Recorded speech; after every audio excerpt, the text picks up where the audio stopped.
Estas 2 semanas antes de Halloween y Día de Muertos estaremos compartiendo más relatos de lo común. Suscríbete y no te los pierdas.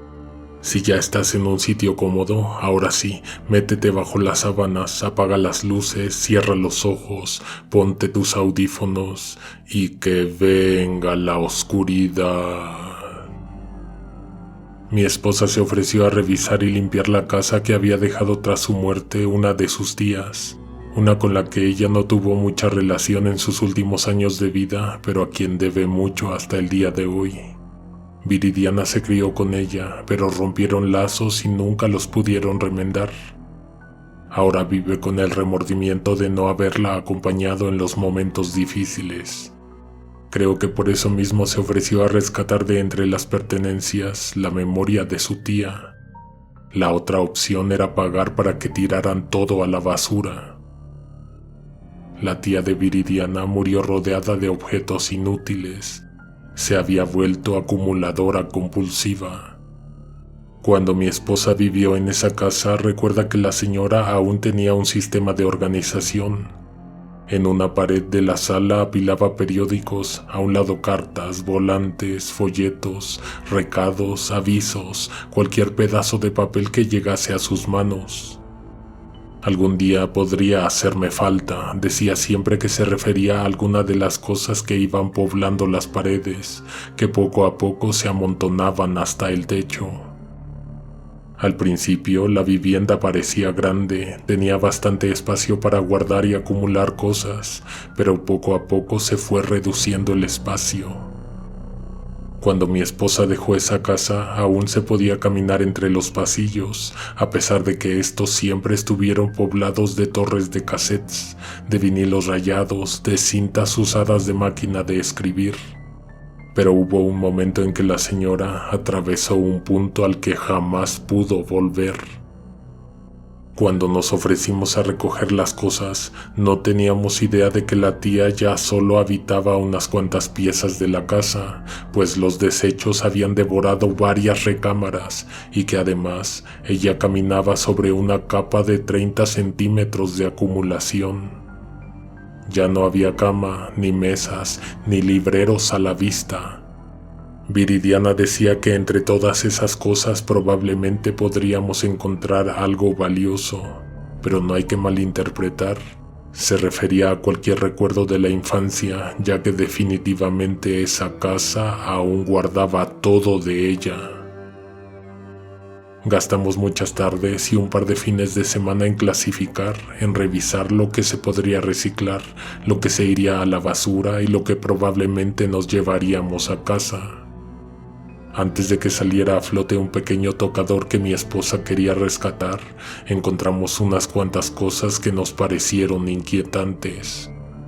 Nos llevamos varios sustos, incluso contemplamos la posibilidad de pedir que mejor todo se fuera a la basura.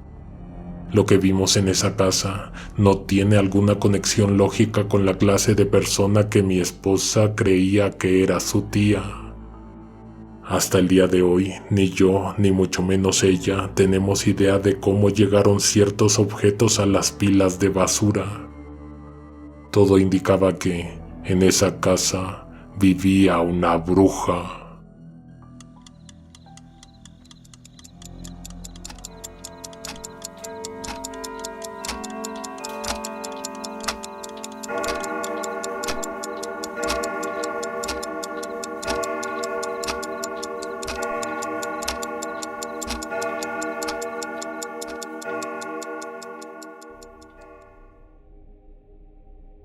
Capítulo 1. La tía vivía en Ciudad Neza, tenía una casita modesta de 2 plantas. La fachada siempre se conservó cuidada, libre de propagandas de partidos, de pintas de aerosol, del paso del tiempo. Por fuera, también las plantas que se asomaban de los balcones, bien cuidadas y bien regadas, engañaban haciendo pensar que el interior estaría igual de ordenado y cuidado.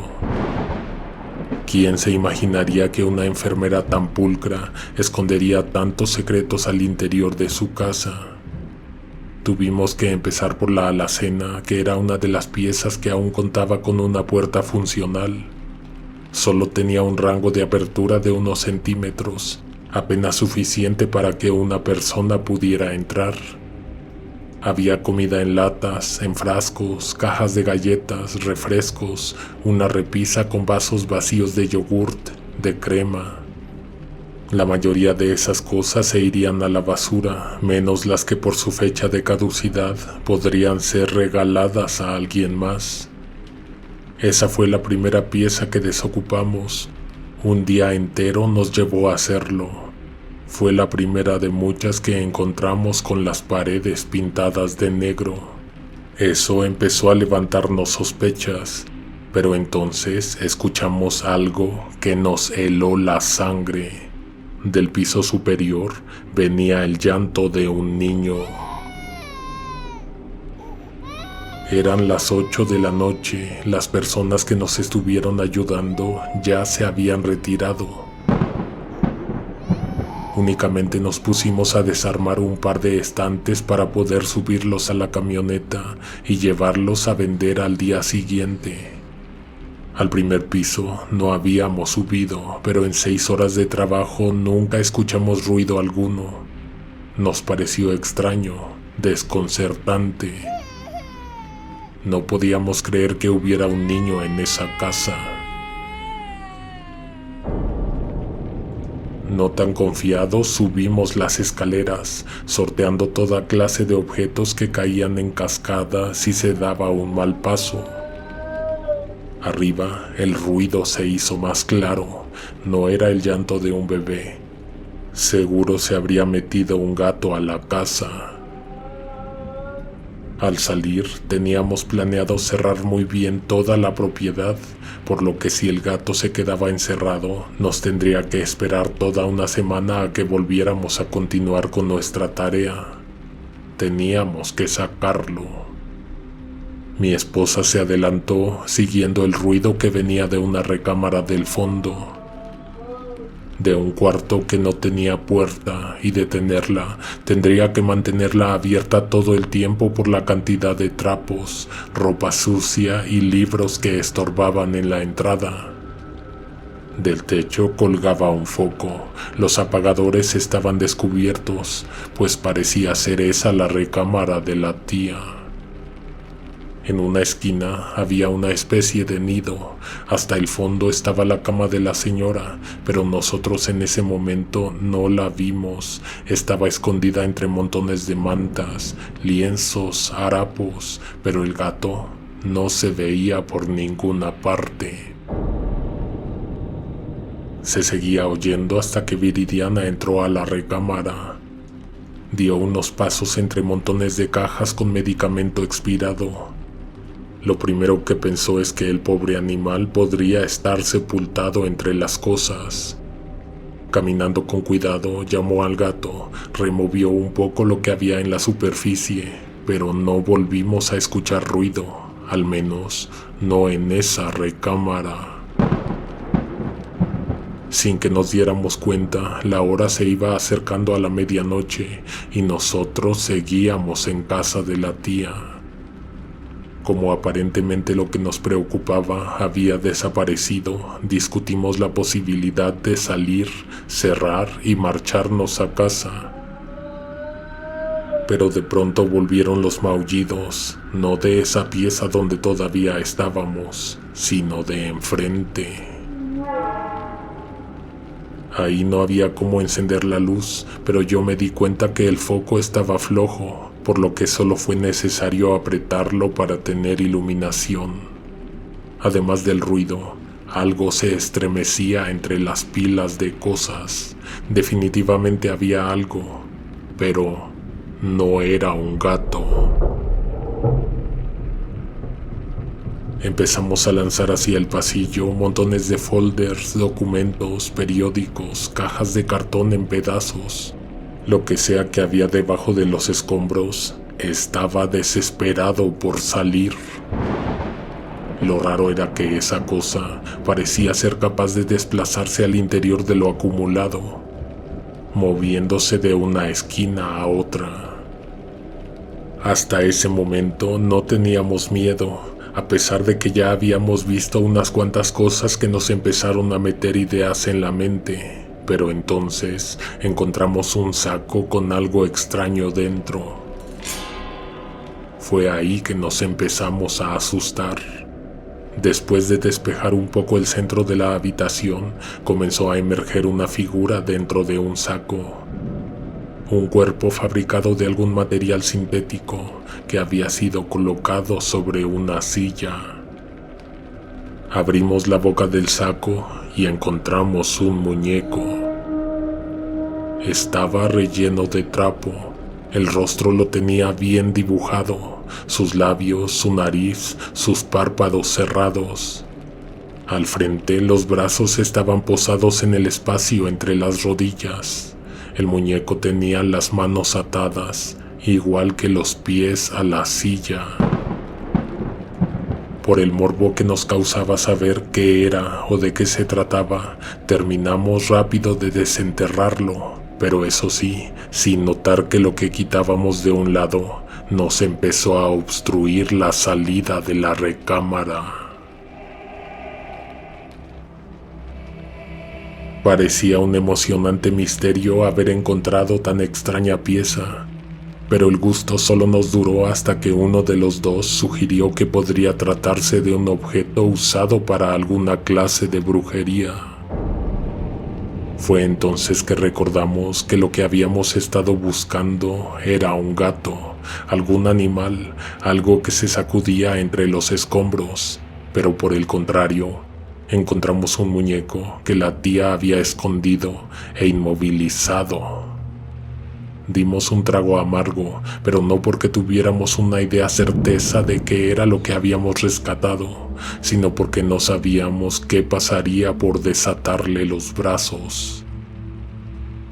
Se apagó la luz, el foco se desenroscó solo. En la oscuridad se escuchó que así lo hizo, además de que luego se desprendió del socket y cayó sobre una montaña de cosas, de la cual rodó hasta que se perdió entre la infinidad de objetos regados por todas partes.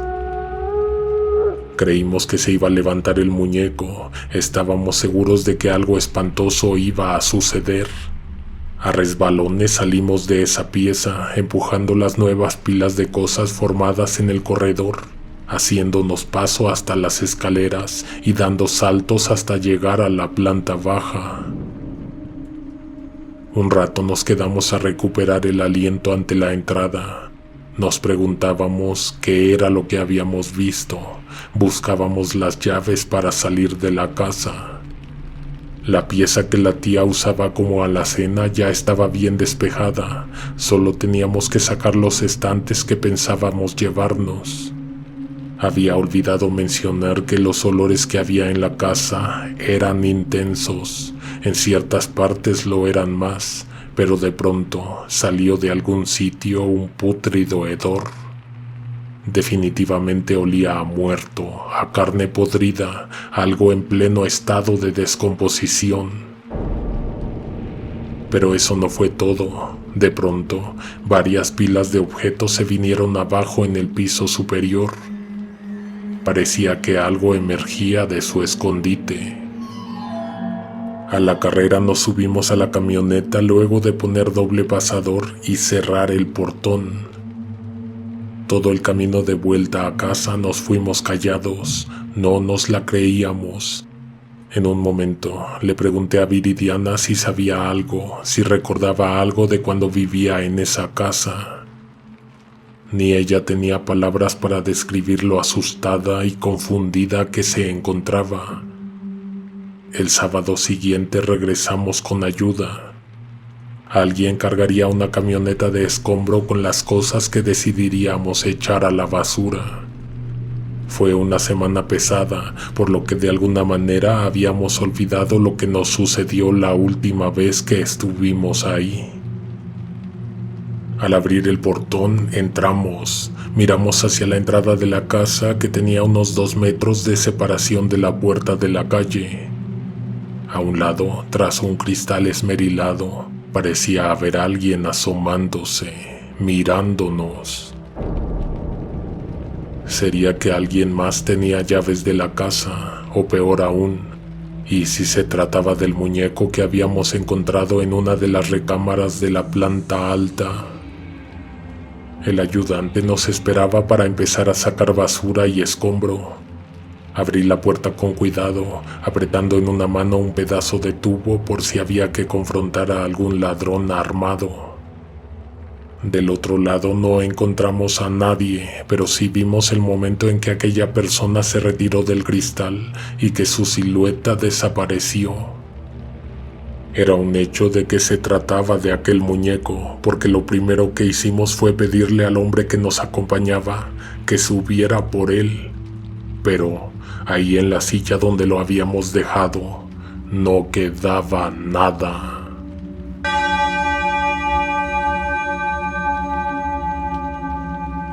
Quédate al pendiente para escuchar la próxima semana la continuación de esta historia. Déjanos saber en los comentarios qué te pareció. Si te gustó, no olvides dejar tu like. Esto nos ayuda mucho con nuestras estadísticas. Gracias a todos y a todas por escucharnos. Recuerda que estas 2 semanas antes de Halloween y Día de Muertos estaremos compartiendo más relatos de lo normal.